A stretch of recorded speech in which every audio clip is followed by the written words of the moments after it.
साथियों नमस्कार, स्वागत है आप सभी का आपके अपने ऑनलाइन इंस्टीट्यूट निशांत ज्ञान के यूट्यूब प्लेटफॉर्म पर। मैं नितिन उपाध्याय आप सभी साथियों का स्वागत करता हूं, अभिनंदन करता हूं आज के अपने इस वीडियो में।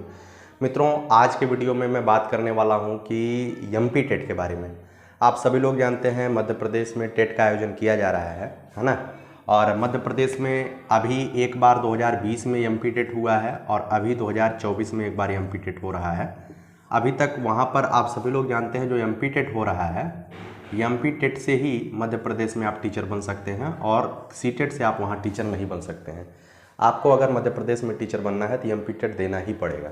कुछ लोग इस बात को हमसे पूछ रहे थे कि भैया यहाँ पे सैलरी क्या होती है, तो मैं आपको बता दूँ सैलरी बिहार से ज़्यादा होती है। कुछ लोग कह रहे थे कि प्रोबेशन पीरियड में सैलरी कम मिलती है, पहले मिलता था, लेकिन जब से सुपर टेट वहाँ पर भी लागू किया जा रहा है तब से ऐसा कहा जा रहा है, मतलब ऐसी नियमावली बनी है कि आपको शुरुआत में ही 25,600 रुपया मूल वेतन मिलेगा, अर्थात जो इनहैंड सैलरी आपको मिलेगी वह जो है कम से कम 37-38 हज़ार रुपये मिलेंगे, उससे कम नहीं मिलेंगे। ठीक है, तो आप लोग उसको लेकर के चिंतित मत होइए कि आपकी सैलरी जो है 10,000 रुपया 2 साल देंगे, ऐसा कभी नहीं होगा। ठीक, उसके बाद हम बात बता दें कि 15 तारीख तक लास्ट डेट है, 15 अक्टूबर लास्ट डेट है। आप 15 अक्टूबर तक एमपी टेट का फॉर्म जो बच्चे नहीं डाले हैं आप डाल लीजिए। मध्य प्रदेश के बाहर के जो हैं वो भी डाल सकते हैं और यहाँ के जो हैं वहाँ के जो हैं वो भी डाल सकते हैं। हम खास करके बात कर लेते हैं मित्रों, कुछ लोग इसके सिलेबस को लेकर के हमसे चर्चा कर रहे थे और ये कह रहे थे कि हम किस चीज़ को पढ़ें कि हमारा सिलेक्शन मतलब एमपी टेट 100% निकल जाए। कुछ बच्चा ये पूछ रहा था कितने पर पास मार्किंग होता है, तो अगर आप अदर स्टेट के हैं तो आपको 90 नंबर पाना होगा। 150 नंबर का पेपर होता है, उसमें से 90 नंबर आपको पाना होगा, इससे नीचे आप क्वालिफाई नहीं कर पाएंगे। 90 नंबर तो पाना ही पाना होगा। ठीक है, 90 नंबर के ऊपर पाएंगे तब आपका अच्छा माना जाएगा, 90 के ऊपर पाते हैं तो अच्छा लगेगा। ठीक, सिलेबस की बात करते हैं मित्रों। फीस वूस आप सभी लोग जान लीजिएगा, 560 रुपया फीस है, आप अप्लाई कर लीजिए। इससे पहले मैं कोई वीडियो नहीं किया हूँ। आज बहुत सारा बच्चा सिलेबस को लेकर के वीडियो पूछ रहा था, इस वजह से मैं सिलेबस को लेकर के वीडियो बना रहा हूँ और सीटेट से इसका कंपेरिजन करके आपको दिखाता हूँ आपको कैसे पढ़ना चाहिए। ठीक है, आप पढ़ लीजिए। जैसे देखिए इसमें लैंग्वेज जो है 2 है। ठीक है, लैंग्वेज फर्स्ट है और लैंग्वेज सेकेंड है। लैंग्वेज फर्स्ट में आप सभी लोग हिंदी लीजिएगा। ठीक है, जो सीटेट में होता है लैंग्वेज फर्स्ट में हिंदी लीजिएगा, लैंग्वेज सेकंड में संस्कृत लीजिएगा या इंग्लिश लीजिएगा, इसका जो सही हो वही लीजिएगा, संस्कृत अथवा इंग्लिश। ठीक, उसके बाद हम बात करते हैं आपके जो सीडीपी आता है। फर्स्ट सब्जेक्ट लैंग्वेज, 2 लैंग्वेज हो गया, तीसरे पे आप सीडीपी रख लीजिए, चौथे पर आप मैथ को रख लीजिए। ठीक है, मैथ को रख लीजिए और 5वें पर आप ईवीएस को रख लीजिए। ठीक, 5वें पर आप ईवीएस को रख लीजिए। ठीक, तो देखिए आप जैसे सीटेट आप लेते हैं, सीटेट आप देते हैं, सीटेट में क्या होता है, सीटेट में होता है, सीटेट में 15 का कंटेंट आता है, 15 का कंटेंट आता है और 15 की क्या आती है, पेडागोजी आती है। हर एक सब्जेक्ट में लगभग यही होता है। ठीक है, 15 का कंटेंट, 15 की पेडागोजी किस में आता है, सीटेट में आता है।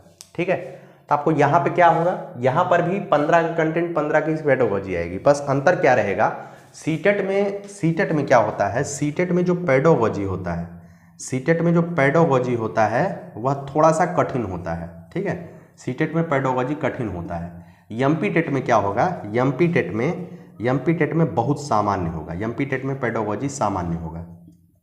ठीक है, अंतर यही है।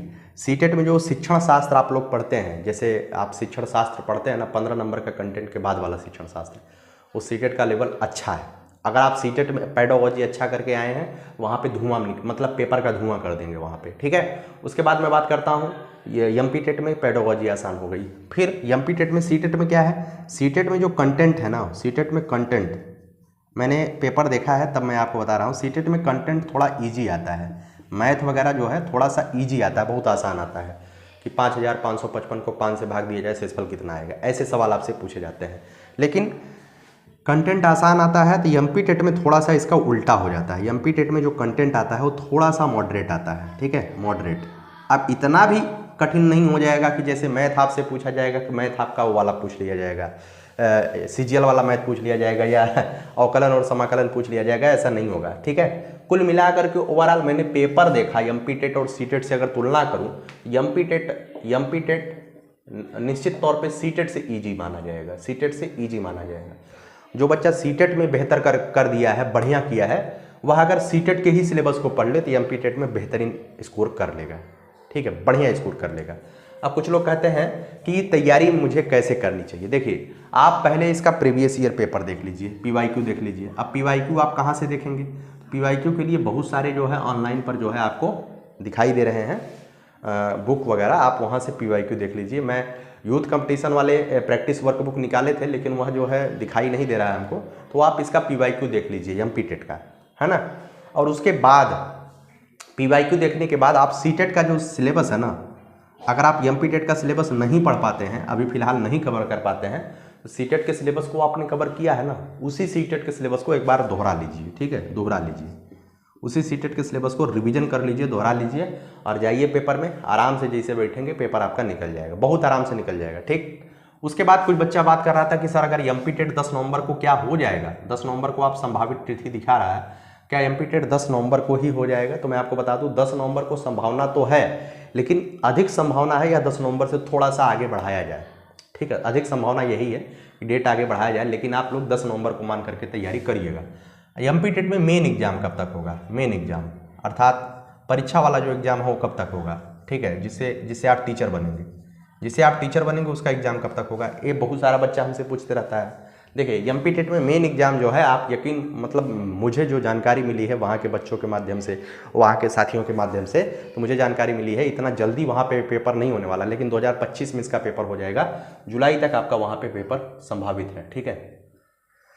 मेन एग्जाम जुलाई तक संभावित है, तो जुलाई में जो है आपका पेपर हो जाएगा। और एमपी टेट में खास बात यह है कि जैसे वहाँ पर भी ऑनलाइन पेपर है, जैसे आप पहले सीटेट देते थे, सीटेट अभी तो ऑफलाइन हो गया है, लेकिन एमपी टेट ऑनलाइन है। इसका पेपर जो है लगातार लगभग 10-15 दिन चलता है ना। और इसमें दूसरी बात यह है कि निगेटिव मार्किंग नहीं है और नॉर्मलाइजेशन भी होता है, ठीक है, नॉर्मलाइजेशन भी इसमें होता है, अर्थात 1-2 नंबर से आप फेल हो रहे होंगे तो आपका जो है अगर इसको स्कोर मतलब थोड़ा सा आपका शिफ्ट हार्ड होगा तो आप पास कर दिए जाते हैं, नॉर्मलाइजेशन होता है।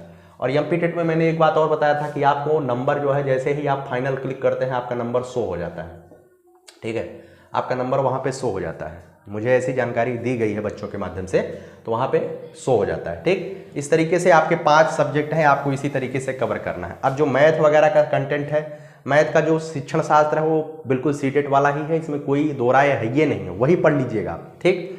उसके बाद जो कंटेंट है, कंटेंट भी वही पढ़ लीजिएगा, आपका वही काम देगा। ईवीएस के लिए जो आप एनसीईआरटी आसपास वाली कक्षा 3री 4th 5वीं का ईवीएस पढ़ते हैं ना, किसी का नोट्स वगैरह लेकर के या किसी को कुछ लेकर के पढ़ते हैं, वही पढ़ लीजिए, आपका काम हो जाएगा। उसके बाद सीडीपी वही पढ़ लीजिए, लैंग्वेज में भी वही पढ़ना है, कुछ भी एक्स्ट्रा नहीं पढ़ना है। कुछ बच्चा कहा कि एमपी टेट का मुझे एमपी टेट का जो बुक आता है सरकारी वाले, उसको तो नहीं पढ़नी पड़ेगी, नहीं, उसको पढ़ने की कोई ज़रूरत नहीं है। मैंने सरकारी बुक भी एमपी टेट का देखा तो मुझे कुछ खास अंतर नहीं दिखाई एनसीईआरटी से। तो आप एनसीईआरटी की बुक पढ़ते हैं तो ऑलरेडी आप वहाँ की बुक को कवर कर ले जा रहे हैं, कुछ भी एक्स्ट्रा नहीं है कि ऐसा नहीं है कि कुछ आपको बहुत ज़्यादा अलग पढ़ना पड़ेगा, ठीक है। तो उम्मीद करता हूं कि एमपी टेट के बारे में आप लोगों ने अच्छी जानकारी ले लिया है। अगर आप एमपी टेट देना चाहते हैं और आप एमपी में शिक्षक बनने की पहली कड़ी को पार करना चाहते हैं तो आप लोग एमपी टेट जरूर दीजिएगा, जुलाई तक आपकी वैकेंसी आएगी। और बिहार के बारे में कुछ चीज़ें आपको बता दूं, मैंने पहले से बता रहा हूं कि बिहार के बारे में कुछ भी सकारात्मक वर्तमान के समय में नहीं चल रही है। धीरे धीरे अब यहाँ पर एक न्यूज़ वायरल हो रही है कि फिलहाल बिहार में जो है अब बीटेट को एलिजिबल करने वाले हैं, शायद सीटेट को न लें, ठीक है। अब एक बार कक्षा 1 से लेकर के 8वीं तक टीचर बनाने के लिए यहाँ पे बीटेट का आयोजन कराया जाएगा, बिहार टेट। अब बिहार टेट कब होगा यह भगवान जाने, ठीक है। ऐसा न्यूज वायरल हो रहा है, लेकिन कितनी सच्चाई है कितनी नहीं सच्चाई है यह अभी कुछ क्लियर नहीं है, क्योंकि ऑफिशियल कुछ भी नहीं है, लेकिन यह न्यूज शिक्षा विभाग की तरफ से वायरल हो रहा है, ठीक है। तो मैं आपको यही कहूँगा, जहाँ आपको मौका मिलता है वहाँ आप अपना प्रदर्शन करिए। जो भी आप पढ़ाई लिखाई करते हो वह पढ़ाई लिखाई कभी जाया नहीं जाएगी, इस बात को ध्यान रखिएगा। हमारे और आपके सामने पढ़ने के अलावा कोई विकल्प नहीं है, लगातार पढ़ाई करते रहिए, आगे बढ़ते रहिए, कभी न कभी तो मौका मिलेगा और हम लोग चौका जरूर मानेंगे, ठीक है। तो प्रयास करिए बेहतर करने के लिए, और एमपी टेट अगर आप देने वाले हैं तो एमपी टेट अच्छी तरीके से दे लीजिए, ठीक है। वहाँ पे एक तगड़ा मौका होता है, आप लोग जो है वहाँ पे सफल हो सकते हैं, ठीक है। और राजस्थान के बारे में कुछ बच्चों ने कहा कि राजस्थान की वीडियो बनाइए, तो मैं बता दूं राजस्थान के बारे में भी मैं वीडियो बना दूंगा, लेकिन राजस्थान इतना आसान नहीं होगा। हाँ, और एक बच्चा ये बता रहा था कि सर एमपी में जो है जो मेंस एग्जाम होगा, क्या वहाँ पे हम लोगों को कितनी सीट मिलेगी? तो वहाँ पे एक कोटा फिक्स होता है, 10% या कुछ ऐसा ही कुछ होता है। आपको 10% जैसे 12,000 वैकेंसी आती है तो 1200 कोटा फिक्स कर दिया जाएगा, 1200 वैकेंसी बाहरी स्टेट के लिए, उससे ज़्यादा बाहरी स्टेट को नहीं दिया जाएगा। तो 1200 कोटा फिक्स हो जाएगा, 1200 अच्छी खासी वैकेंसी मानी जाती है। बाहर के लोग इतना इंटरेस्टेड नहीं होते हैं, दक्षिण भारत के लोग नहीं आएंगे पेपर देने। उत्तर प्रदेश के ही कुछ लोग जो एमपी टेट दे रहे हैं वही वहाँ पे जाके कंपटीशन करेंगे और उतने में ही कंपटीशन करेंगे, अंदर वाली सीट से मतलब नहीं होगा उन लोगों का। और जैसे जो वहाँ के मध्य प्रदेश के स्टूडेंट हैं वो तो बाहर वाली सीट पे कंपटीशन ही नहीं कर पाएंगे। बाहर के लिए कुछ चीज़ें स्पेशल रख दी जाती हैं, तो मैं नहीं कहूँगा कि बहुत ज़्यादा कठिन हो जाता है। जितना आप लोग पढ़ाई किए हैं ना उसके लिए मुझे तो नहीं लगता है बहुत ज़्यादा आपके लिए कठिनाई हो जाएगी। ठीक, पढ़ाई करते रहिए, मस्त रहिए और जहाँ भी मौका मिलता है वहाँ पे प्रयास करिए। राजस्थान के बारे में वीडियो बना दूंगा, जितना आप लोग चाहते हैं मैं कर दूंगा। ठीक है, कैसी लगी वीडियो कमेंट बॉक्स में ज़रूर बताइएगा। और इसके लिए कुछ स्पेशल करने की ज़रूरत नहीं है, जो आपने जो है सीटेट में पढ़ा होगा वही एक बार रिवीजन कर लीजिए और जा करके पेपर दे दीजिए, आपका पेपर हो जाएगा। ठीक, चलिए, और मैथ की वीडियो मैं शाम को दूंगा और इसी के साथ मैं इस वीडियो को समाप्त करता हूँ। हतोत्साहित मत होइए। उत्तर प्रदेश की शिक्षक भर्ती का रवैया देख करके कुछ लोग कहते हैं कि सर अब पढ़ाई का बिल्कुल ही नहीं मन करता है। अपने आप के अपने दिल के अंदर सकारात्मकता लाने का प्रयास करिए, है ना। मैं भी ऐसी चीज़ों को झेला हूँ और बहुत बार जो है असफलता मिलती है, सफलता मिलती है। मैं कहता हूँ कि कुछ भी बढ़िया होने से पहले बहुत कुछ चीज़ें खराब होती हैं और बहुत कुछ चीज़ें आपको मतलब कि जिसे कहते नहीं है कि बहुत कुछ चीज़ें कुर्बान करनी पड़ती है। तो वर्तमान के समय यही चल रहा है। उत्तर प्रदेश की बात करें तो उत्तर प्रदेश में भी चीज़ें ठीक ही चल रही हैं। ऐसा नहीं है कि उत्तर प्रदेश में जो अध्याचन की बात की गई है, अध्याचन अभी तक नहीं पहुंचा है, न ही उस पर कोई काम शुरू हुआ है। लेकिन 27,713 वाला जो पद है उस पर अगर सरकार कुछ भी हरी झंडी देती है तो मतलब आयोग जो है उस पर अपना सकारात्मक फैसला या जरूर देगा। ठीक है, 27,713 एक आपके लिए जो है सकारात्मक है अभी भी। और अध्याचन को लेकर के अभी कुछ भी स्पष्ट नहीं हो पाया है कि क्या होने वाला है आगे। ठीक है, कैलेंडर ये लोग नहीं जारी कर पा रहे हैं इसी ऊहापोह की स्थिति में कि बवाल हो जाएगा। कि लगातार इन लोगों ने कहा है कि मैं प्राइमरी की शिक्षक भर्ती का जो मैटर है वो कैलेंडर में शामिल करूंगा। इतना बच्चा धरना दिया है ना, तो इसी वजह से कैलेंडर लेट कर रहे हैं, नहीं तो अब तक कैलेंडर जारी कर दिया गया होता है ना। चलिए, जो भी होगा अच्छा होगा, मेहनत करिए, बाकी हर इच्छा, है ना। और हमारे आप यूपी टेट और सुपर टेट के लिए तैयारी कर रहे हैं, तैयारी तो आप कर ही रहे हैं, तो आप लोग जो है वो यूपी की सरकारी बुकों को ज़रूर पढ़िए। अगर यूपी की सरकारी बुकों का जीएस आप नहीं पढ़ते हैं तो समझ लीजिए आप कुछ नहीं पढ़ते हैं। तो यूपी की सरकारी बुकों के जीएस के लिए अभी आप हमारे डिस्क्रिप्शन बॉक्स में लिंक दिया गया है, आप वहाँ से नोट्स ग्रुप को ज्वाइन कर लीजिए। पेड नोट्स ग्रुप से है, वहाँ पे जो है आपको सरकारी किताबों, उत्तर प्रदेश की सरकारी जीएस की किताबों का निचोड़ दिया जाता है। आप उसे ज़रूर पढ़ के जाइएगा अपनी परीक्षा के लिए। अभी ऑफर चल रहा है, आपको वहाँ पे बहुत कम फीस, नॉमिनल फ़ी पे मिल जाएगा। उसके बाद 24 घंटे बाद यह जो है बढ़ जाएगा। तो आप लोग अगर जुड़ना चाहते हैं जुड़ जाइए। ठीक है, चलिए, आपका बहुत बहुत आभार, धन्यवाद। जय हिंद, जय भारत। मेहनत करिए, परिश्रम करिए, आगे बढ़िए, जहाँ भी मौका है वहाँ प्रयास करिए। बाकी आप सभी की शुभकामनाएं मेरी आपके साथ हैं और मैं भी जो है काफ़ी हतोत्साहित हो जाता हूँ, लेकिन फिर भी मैं कहता हूँ कि जो भी होगा बहुत अच्छा होगा, मुझे पता है। बहुत बहुत धन्यवाद, आभार।